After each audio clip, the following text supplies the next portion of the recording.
विचारात पडलास? काय करू? कसं पुढे जाऊ? हे कळत नाहीये? मग आता मी सांगतोय त्या 3 गोष्टींवर काम कर. सगळं नीट होईल. सगळ्यात आधी तू मोहाच्या सापळ्यात अडकतोस. कायम ध्यानात ठेव, प्रत्येक चकाकणारी गोष्ट ही सोनं नसते आणि या चकाकणाऱ्या गोष्टींकडे आकर्षित होऊन तू एक दिवस धडपडतोस.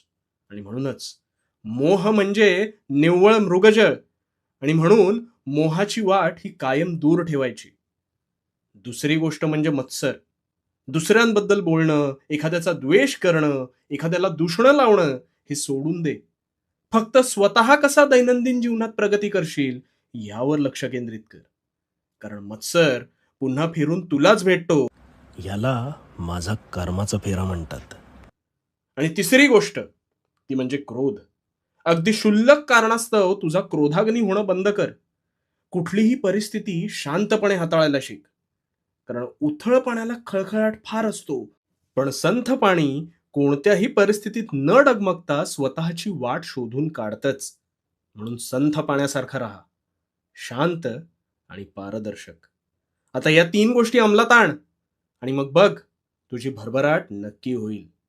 आणि हो, भिवू नकोस. भिवू नकोस, कारण मी तुझ्या पाठीशी आहे. भिवू नकोस, मी तुझ्या पाठीशी आहे.